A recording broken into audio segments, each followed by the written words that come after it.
Team, what's poppin'? If you want to be at your best, if you want to master your craft, you've got to be healthy. And one of the most difficult aspects of maintaining a healthy lifestyle is having healthy snacks.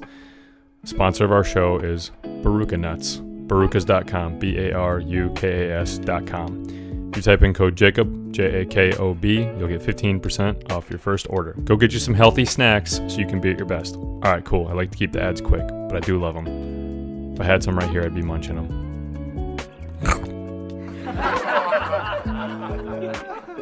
Our fan shout out for this episode goes to Kyle Randall. He's a hooper. Kyle sent me a DM on Instagram. KRandy12 is his handle, by the way. Go ahead and give him a follow. He says, love the page and the message. Keep doing your thing. I'd love to be a part of the movement. Kyle, that's exactly what I'm talking about. I love it. The shout outs are great. The love is great. But I really love it when people want to be a part of what we got going on here. When people are invested in athletic excellence, so much so that not only are they willing to take the information in, but they also want to put it out, which actually leads me to something I've been wanting to talk about on the show. I've blasted some things out here and there on the different social media accounts, but I'll put it on here as well. We want to be a publication that is very widespread, and I'm not by any means an expert at athletic excellence. I'm on this growth journey just like all of us are, and along the way, the more information we can share and spread, the better. So I want to open the door for anyone who wants to submit an article or who wants to put a blog post together that they think would be impactful for the people of our Master Your Craft community. Do so. Send it in. There's options on the website to go submit an article or to apply to be a guest on the show. I'd love to try to spread this thing a little bit more via coach, player, and trainer input. So if you're the sort of person who's reading books or watching a lot of videos on mastering your craft in the athletics world, go ahead, put something together and send it in, and maybe we can publish you on the Master Your Craft study. It's pretty cool. We've got several authors already that are putting out things consistently. I play editor for it, so if you send it in, I'll send you a message back and see if it's something we can work with. All right, let's talk about the guest for this week. Today's guest was an absolute stud point guard at Brookwood High School in Georgia. He played his college career at Reinhardt, where he's a starting point guard for a school record 125 games. Guy was a journeyman in college. Anyone who's played college ball knows it's hard enough to get any minutes as a freshman, let alone start that many games. He wound up being all-conference, both on the court, and he was academic. All-conference, this guy did it all. I think he finished with around 1,500 points, 500 rebounds, and 400 assists during his college career. And he took his team to their first ever national tournament. Since graduating, he's gotten into a few different things. He's now a part of two very well-known, very well-respected basketball programs. One of them is Blue Collar Basketball, and they focus on team and individual training, strength conditioning, and they do a recruiting service for college coaches and high school players as well. The other one that he's a part of, where he's a director at, is PGC. And PGC is a massively important program for the game of basketball. They've been around for 25 years, I believe, and their value system, what they're all about, and what they teach and what they provide to student athletes every single summer and all throughout the year is absolutely incredible. So his role as a director there is really important in progressing the game of basketball and in maintaining the integrity that's so important to the game. All right, without further delay, let's hit it.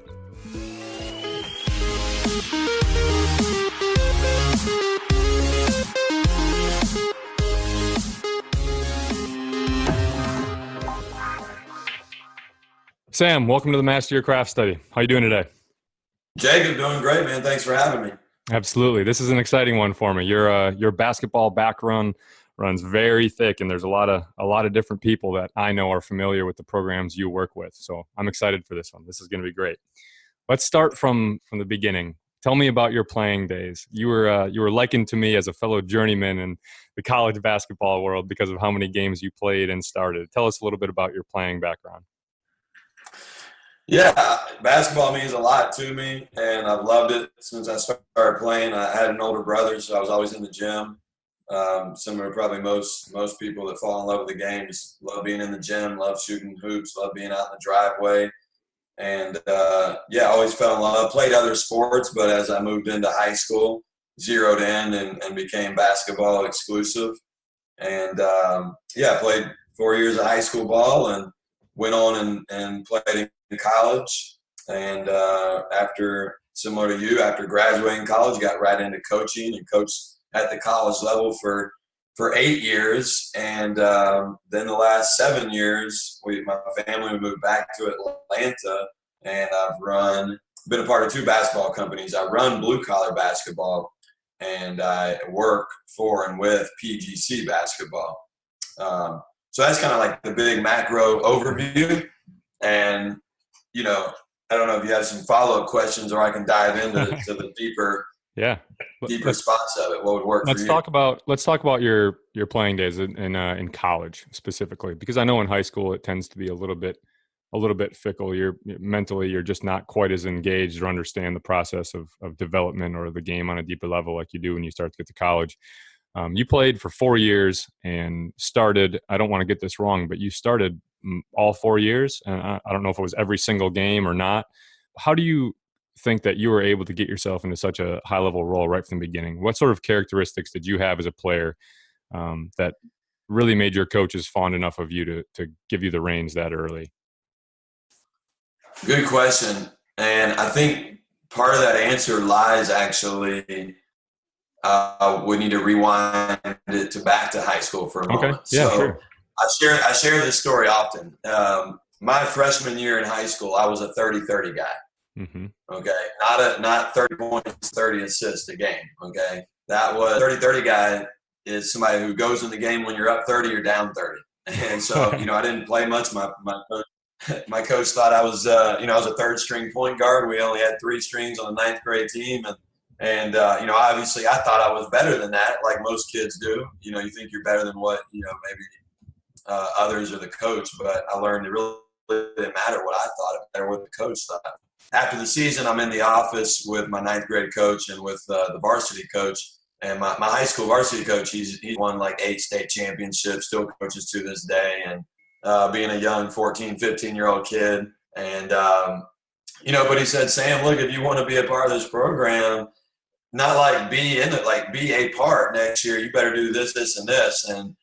And I made him commitment walking out of that office that day that I was gonna outwork everybody, and I need to get stronger. I need to get in the weight room. I need to work on my shot, my handles. I needed to just fine tune all the facets of my game. Of course, in the moment, you don't know some of the things you can reflect back later and have a greater understanding. But I went from being that to, being an all-state guard in high school and almost win a state championship and, helping lead my team to unprecedented success. And I learned in that moment the association of hard work and results. And I don't think, now as a coach, I'm not sure younger athletes tie those 2 things together. I think they want this, but they put in this, and they don't see that they're tied together. That's kind of what motivates me, inspires me this day of using the game with other kids. So before we get down that road, let me come back to your question. Yeah. So in college, I was fortunate to have played for a really good high school coach that prepared me for the college game. Number one. And number 2, like anything, there was opportunity there. And there was we didn't have a upperclassman point guard that had been a 3-year starter. Had that been the case, I wouldn't have started as a freshman. But, I came in, I was actually a 3rd string guy again the very first game. I didn't get off the bench till we were up 30. I was the last guy to pull off my shooting top. And I said, man, I'm not doing this again. And I just work. And we were actually playing Troy University. I'm sure you compete against them in college. And the guy in front of me was late to the bus. And I ended up starting that game, did well, and then I started the rest of my career.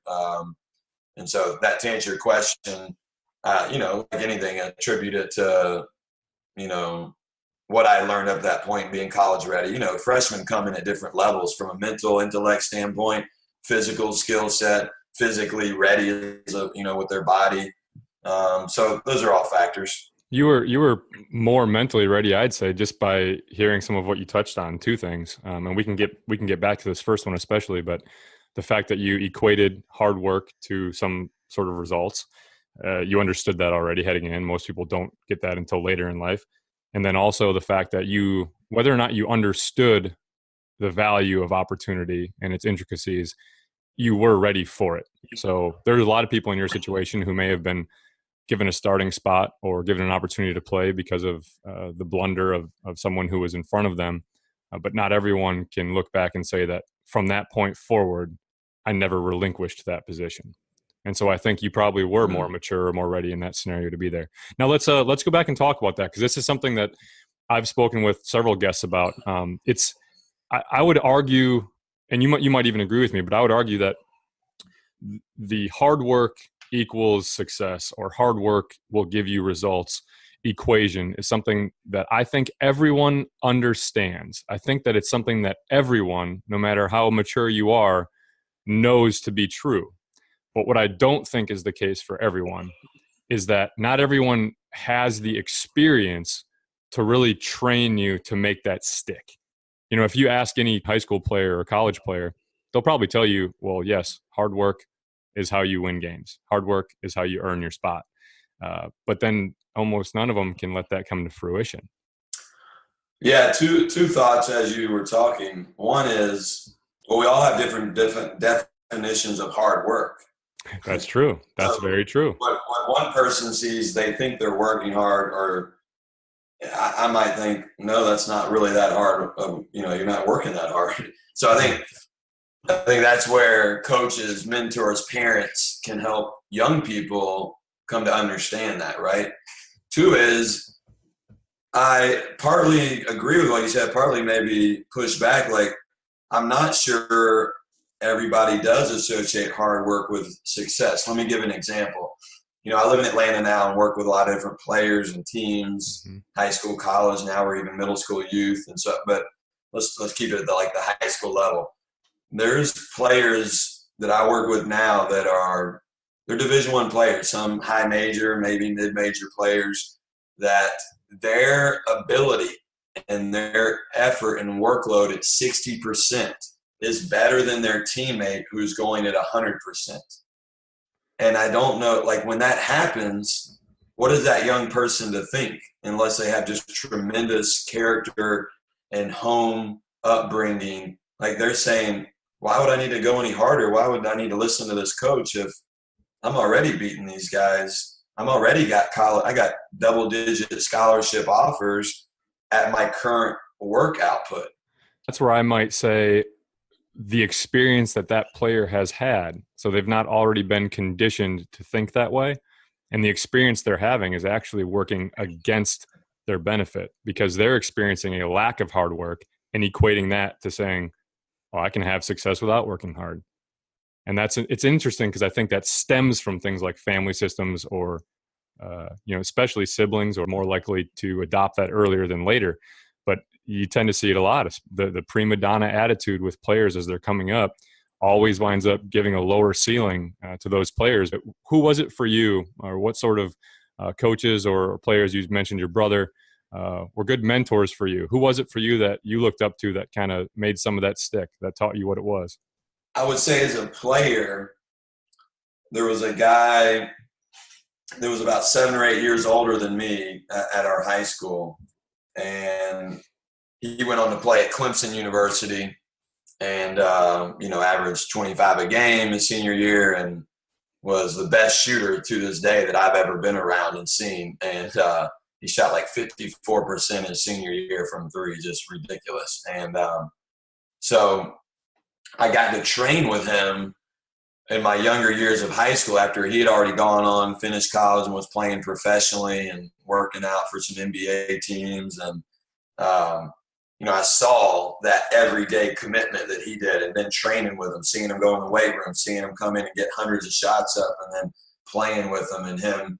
You see that, and first off, I looked up to him and what he was as a player and said, okay, that's what it takes. He came in before school and got up 500 shots. Then he came back after school and got another 500. And I recognized, those are images that are implanted in your mind. And then, like I said, I had the real life experience as well of seeing when my workload went up, my results went up. And so fortunately I saw that. What if I was 6'8" and, had God-given crazy athletic ability?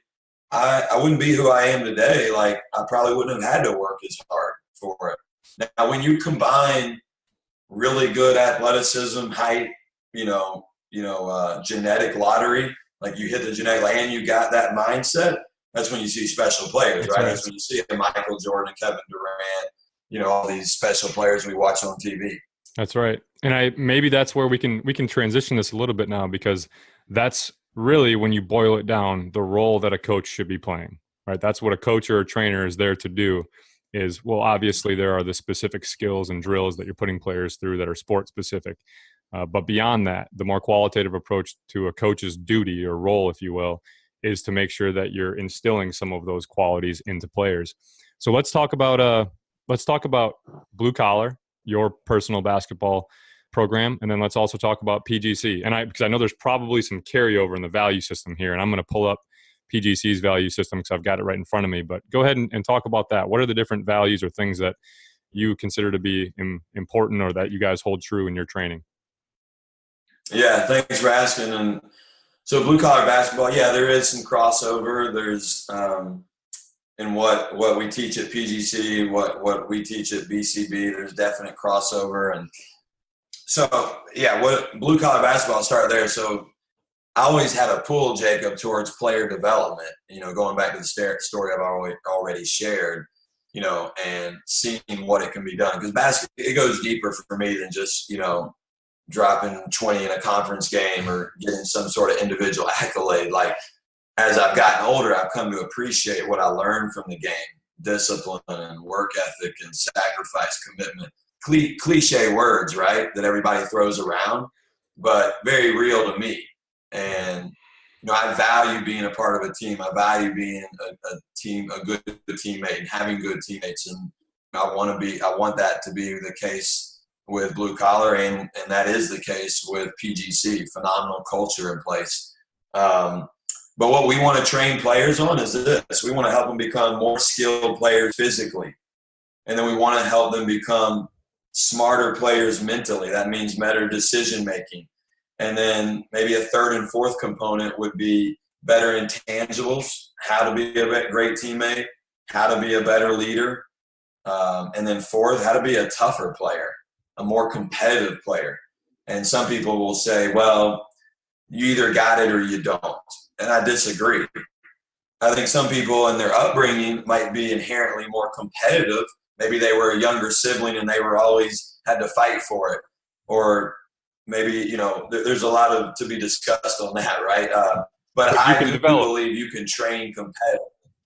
Yes. Mm-hmm. I wholeheartedly believe you can develop competitive players. And why are their teams known for certain things? College coaches. Well, partly maybe they recruit it, yeah, but no, more importantly, they develop it. Why are Nick Saban's Alabama football teams tougher, more disciplined? Is he just got a crazy good eye for tougher, more developed, tougher, more disciplined players? No, he develops it, right? And his coaching staff does. So we want to develop those four things: better physical skill set, handling, finishing, shooting, better mindset, better intangibles, and a tougher, more competitive player. I think that's great. There's a lot of different things I could comment on there. I want to tell a short story, and I know this is your interview, so I'll try to keep it short. But when I only coached for 3 years, but I found myself doing the scouting report at 4 a.m., going over the scouting report at 4 a.m. with Bob Semling at UW-Stevens Point the day before the national title game in my first year of coaching. And we had just finished earlier that evening a 2-hour-long practice, and we went live almost the whole time. And when I compare that to what other folks do, and now mind you, philosophies are always going to be different, and based on things like injuries or where people are at in physical shape, you've got to make sure to protect that. So I'm not advocating for a live practice for 2 hours a day before a national championship game. However, in Coach Semling's philosophy, he erred on the side of toughness over some of those other things. In his mind, it was more important that we had a competitive edge than it was that we say we're at 90% or 80% rather than 100% with our physicality, with our rested legs, if you will. And of course, the players at the time are like, oh my gosh, we're going to be sore for the game. And we came out to a team that we were already an underdog to and smacked them. I mean, the whole NCAA tournament, we're probably practicing live longer than most people were were practicing the whole time. And I don't think any team came within 15 or 20 points of us in each one of those games. So it's just an interesting thought, what you value. Skill development is so huge, and the technicalities of the game and the different plays you run in any given sport are obviously very meaningful or very important to a coach, but as is the culture that you build. And I think toughness is something that I would agree with you is tremendously valuable. Well, what about I think that's a great story. Well, I was going to say, Jacob, that's a great story, actually. Appreciate you sharing that. And I would add to what you said, which I don't know your audience as much, like as a lot of coaches, players, but regardless, good mix. There's so many ways to lead. There's so many ways to win. There's so many ways to define success, and that's the great thing about it. Like, it's finding what fits your personality as a coach or a trainer or whatever. And, believing wholeheartedly, like your coach you mentioned, he believed in that, right? And because he believed with such certainty, probably the players followed that lead. Mm-hmm. Going back to the football analogy, there was a podcast recently done, I think it's Origins of a Champion, and it's a great deep dive into Nick Saban, but they're interviewing Lane Kiffin, who's been on Saban and Pete Carroll's staff. And, two really successful coaches, right? Like, really, but completely different leadership styles. And they both work. Yeah, they both win a lot of games. Yeah. Wow, that's awesome. I love to hear these different perspectives. What was it like for you, Sam, when you coached for 8 years and were under 2 or 3 different head coaches? I forget what it was in your 8-year span, but tell me about what some of the different philosophies were that you experienced. Were they all similar? Were they different? Very, very different. 3 different coaches that I worked with, and yeah, they're really different. How they related to players, how they motivated, how they inspired, from systems to developing a team. And so, yeah, really good. It's good to see those different leadership styles, and they went all across the spectrum. What do it helps shape who. Go ahead. What do you think some of the most effective leadership styles or qualities were from, if you could handpick different traits, and you don't have to use, obviously your old boss's name specifically, but if you could handpick traits from some of those gentlemen that you thought were most effective, what do you think some of them were? Yeah, it's a good question, because it's evolved over time. Like, there's different challenges and obstacles coaching different generations of kids. Okay. So, I do believe that. I don't believe in, kids today, it's hard. No, like every generation, has different challenges. So it's too easy that's lazy to throw it off on that. What leadership styles, though, are effective? I mean, I found that if players know you care about them, if they know that you really have their best interests and you can make them better, like if those 2 things, like you care about them, help them get better, I think that's very effective. Yeah, absolutely. So some level of empathy or some level of personal connection allows you to push a little bit harder. I think so. But at the same time, there's very successful coaches, I would argue, that aren't the best relational coaches. What makes them effective? Coaching at different pro, college, high school level, they're not great at relationships, but they have success. And I put that in quotes. I'm talking about winning games and winning championships. Because the other thing I think that's important in talking about coaching is, are we defining success through championships, or are we defining it through impact? Now, I don't think they have to be separated either, because I think they can coexist. That you can be crazy successful, win tons of championships, and get invited to every wedding and baby, announcement ever. I think those 2 can coexist, and I think it's a real challenge sometimes when talking about this for coaches to, how do I do both? Yeah. Yeah. No, I understand that completely. It's an interesting thought.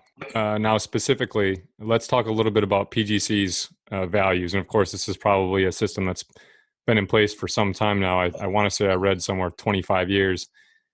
Let's talk about 25 years. Let's talk about the S.C.H.A.P.E values here. I'm going to go ahead and read them here off the internet for those of you that are listening. most coaches that are listening, which is about half of our audience, and probably 40% are players. The other 10% that are in the 70 plus age range that my demographics are telling me. I'm not sure who you guys are, but I love that you're listening. These are the values of the PGC program: spirit, communication, hustle, approach, precision, and enhance. Do you want to talk about those for a second, Sam? Tell me a little bit about love the S.H.A.P.E values. Love to. So PGC was founded by Dick DeVinzio, who played at Duke.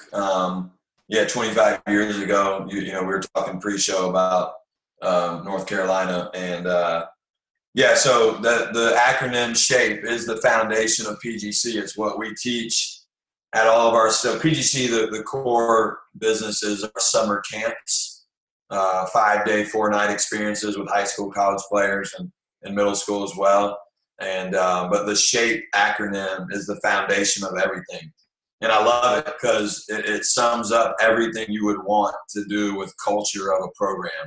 If you can have really good spirit, that's like energy every single day. If you can communicate at a high level, if your team or you as a player can possess crazy good hustle in your game, the H.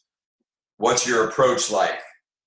How do you approach a 3-game losing streak? What happens when you're 1 for 9 at halftime? What happens when you got foul trouble and the referees, seem to be calling every foul on you? What happens when the coach gets on to you? Like, approach is everything, right? And then P is precision. You're part of a national championship program as an assistant. Like, it's usually those little details, that crazy attention and exactness to detail. And then E is enhance. Do your players show up to practice, or players listening? Do you show up to practice, what we say, contributing or contaminating? Which one are you doing? Are you here to make us better, or are you here to just kind of be here and be a participant? And there's no in between. You're doing one of two things. So I love the S.H.A.P.E acronym. I think it's phenomenal. I think, like, I've seen Jakob observing coaches. I've seen business CEOs come into PGC and observe, take it back and implement it with their staff or their entire company and help transform it. It's how we live out at PGC, our day-to-day, workings with each other. Yeah, no, I love it. I'm a big quotes guy. I'm a big structure guy. I was the one that was writing acronyms on my shoes as a player since I was like 10 or 12. So whenever I find a new one that I can adopt, I absolutely love it. That one's really good. Another one that, we just talked about competitiveness too. And I love that in reading these different acronyms or value systems, you can almost start to visualize where the players that work with these programs are going to be when they get done playing. Because these are the sort of value systems that, even though it's a development process while you're in these systems, it does stick. The longer that you're in it, it does stick. The more camps that you go to, it does stick. And I just think the impact you guys are having with that is absolutely tremendous. Talk about some of the camps you've had with maybe specific campers or specific players that you've worked with individually, maybe blue collar or maybe through PGC. Of course, they'll be in shape, if you will. But I'd like to know what you think of some of the most successful players that you've ever worked with, how they differ from the ones that might not have quite as much success. And I mean that in a on-the-court basketball way and in an off-the-court way.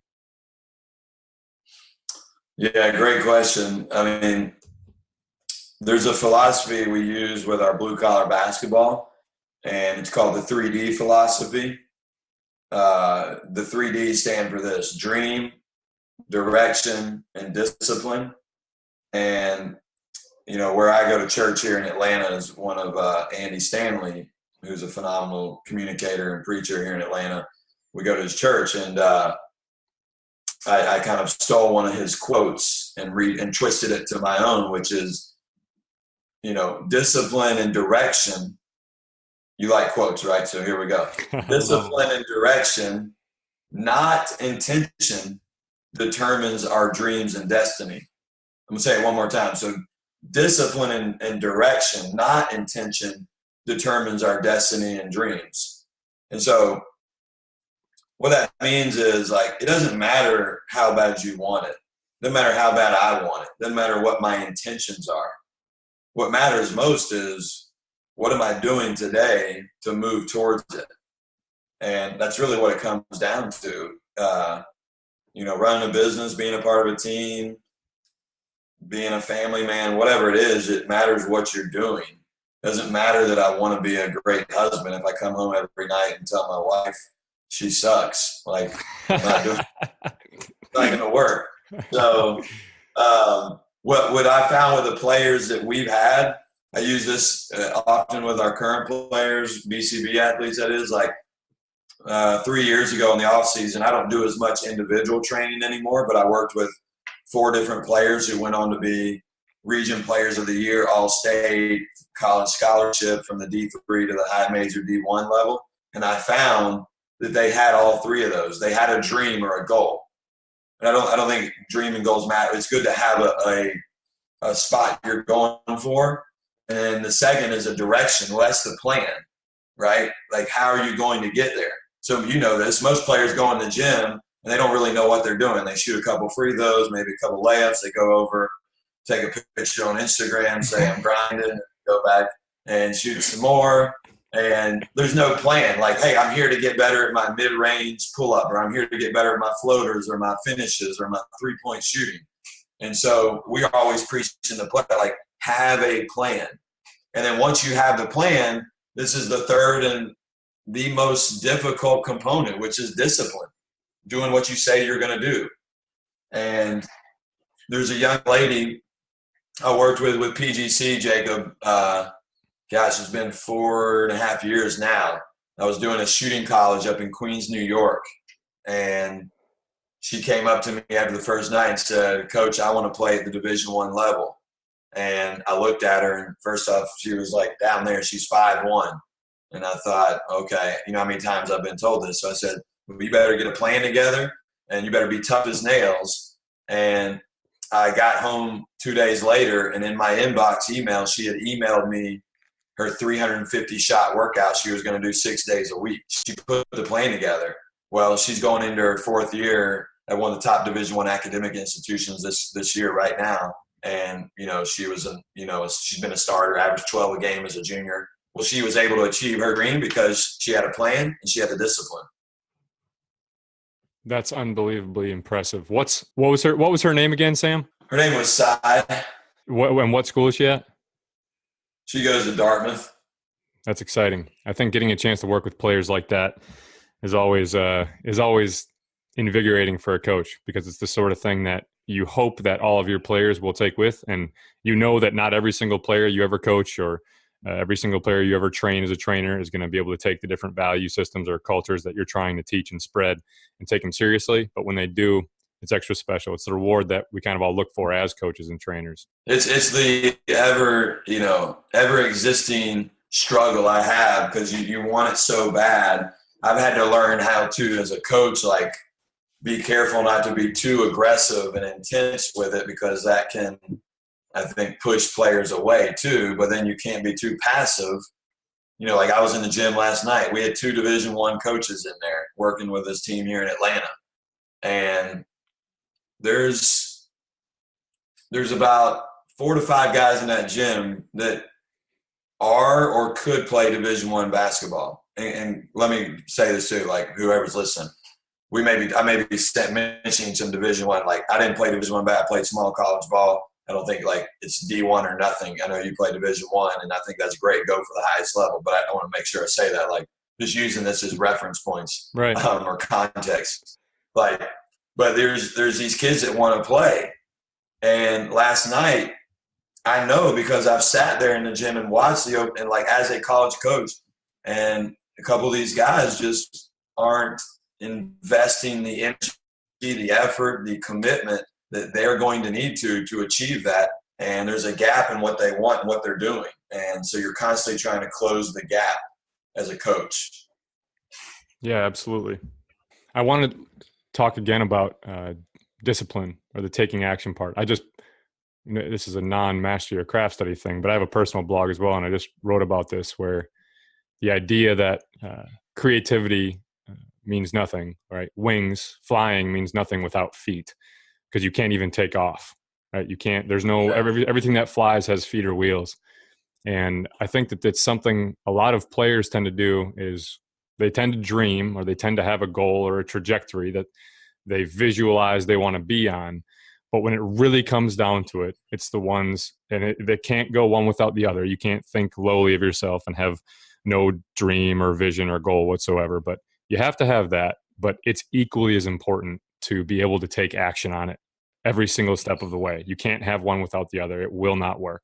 You cannot fly unless you've got legs to get going. One more quote here, and this is a quote that I don't want to attribute it to you, but it is relevant. And Sean Sweeney, who works with us here and has gone to PGC as well, said that you like the quote, "Master the boring." Am I correct in that? Is that something that you like to relate to?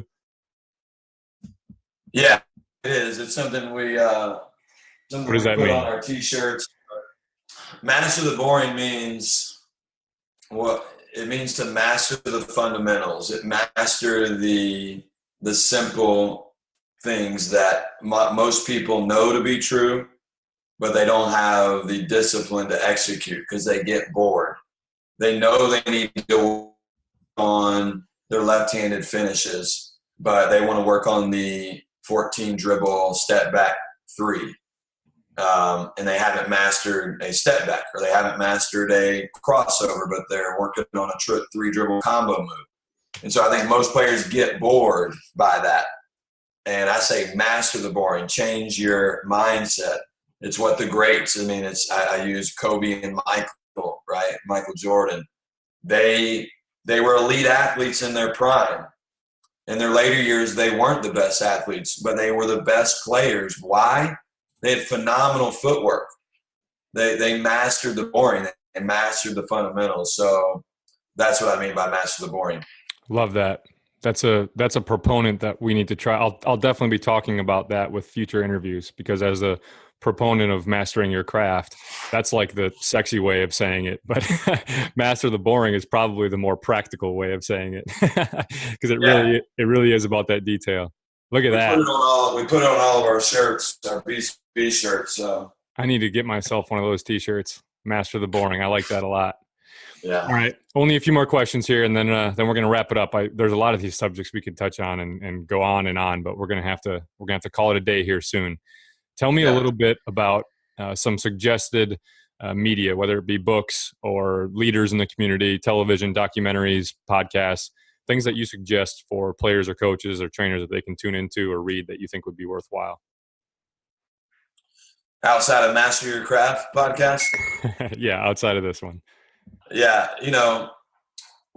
some great books. I'll start with books that I have had an impact. The Talent Code by Daniel Coyle, I think is a must read. I think he just released a recent book in the last year that I read called The Culture Code as well. I recommend both of those. I just started a book called Getting to Us by Seth Davis. It unpacks several different, coaches that have had a lot of success. There's a book called Mindset by Dweck. Highly recommend that for coaches, teachers, parents that are listening. Grit by Angela Duckworth is a good one. Grit. So those are some books and podcasts. Yeah, there's a lot of different podcasts I listen to.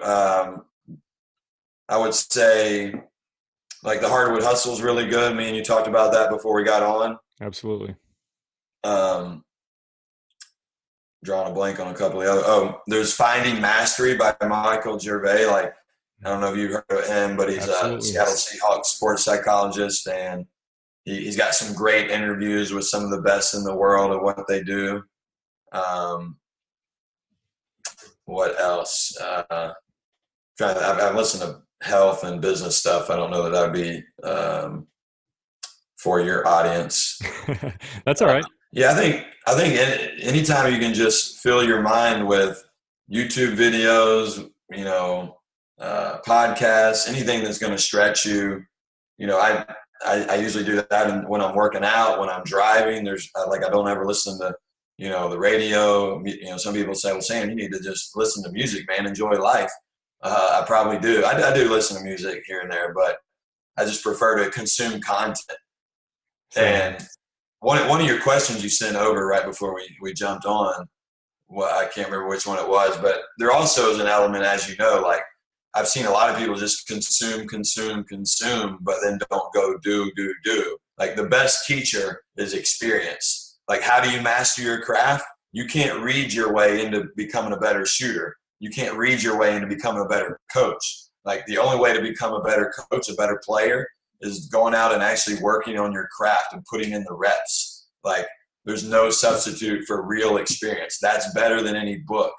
And, there's going to be failures. Like I fail every day at my business, but I'm doing it. The richest place in the world is where? You know where the richest place in the world is? I don't know. A lot of people say, no, it's the graveyard. It's the cemetery, because people take their $1 million, $1 billion ideas and they don't ever go do it. It's paralysis by analysis. And so wings with no feet. That's right. So I like that, man. Okay, well, you got a lot there. We got a lot of different tools that people could be able to take with them between books and some podcasts there that they can write down. I hope you guys have your notebooks out. All right, last question, and everyone's got to answer this one on the show. And I've probably already stolen or touched on all the really good ones you have, so you're going to have to come up with something on the fly here. But you have the opportunity to give the waking thought to everyone in the country, not just athletes. But you get to send a message to everyone, and it's about 10 seconds long. Alarm goes off, beep, beep, beep, beep, beep, and they hear Sam Allen. What would you tell them? Oh, man, this is a tough question. I'm committed to being concise and precise in this, although I want to go on a bigger, longer answer. Is there waking thought what they hear from me? Yeah. Yeah, it would be, whether you think you can or you think you can't, you're right. And to go for it, you're good enough. People love you. You have an amazing life. Don't take it for granted. There's somebody somewhere that has it so much worse than you, and they would trade their life for you in a heartbeat. So go live the day to your fullest. Perspective. I love that. I'm huge on perspective. I think perspective changes everything, changes all your trajectory, changes all of your approach. I like that a lot. Yeah. All right, Sam. Well, this is a great interview, man. I really appreciate you taking the time. I know you've got a busy schedule with all the involvement you have in the game, but this has been a tremendous blessing for our audience to be able to hear from someone of your caliber in the training world. And I really appreciate that. Well, celebrate you, man, for putting this together and helping other people get better. I love the podcast world, and just everything you're doing celebrates you doing that, and making this stuff makes me better too. Like I told you, it helps me get more clear on some of my thoughts and my beliefs. Because if we have another interview in a year from now, Jacob, there's a good chance that my answers would be completely different, because my truths today can change tomorrow. That's for sure. As they should. Growth mindset. Yeah. Hero Dweck. Love it. All right, everybody. We'll see you guys next week. Team, don't go anywhere just yet. Give me 1 second.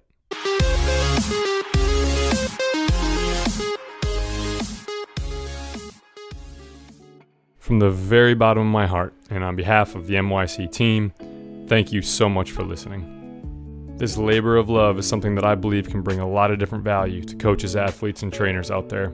I absolutely love it when people tag me in different posts or things that remind them of athletic excellence, and that way it just helps further perpetuate this idea that this athletic excellence journey is a shared vision, and those seeking it can all band together in pursuit of it. And I especially love when people send those direct messages. It really juices me up when someone sends something in telling me a story about how it was that they were affected by our show or by some of our articles. We really want to have a positive impact on all the people listening. So if you think that we've done that, or if you think there are some things we could improve on, or even better, if you have a creative idea or thought that you think could help us grow this thing, please let me know. Our emails are on the website, or reach out on any of the social accounts. The website is www.themycstudy.com, and the socials are all at the MYC Study. My personal email is Jakob, Jakob, at myc.team. Again, thank you for listening. We'll see you guys next week.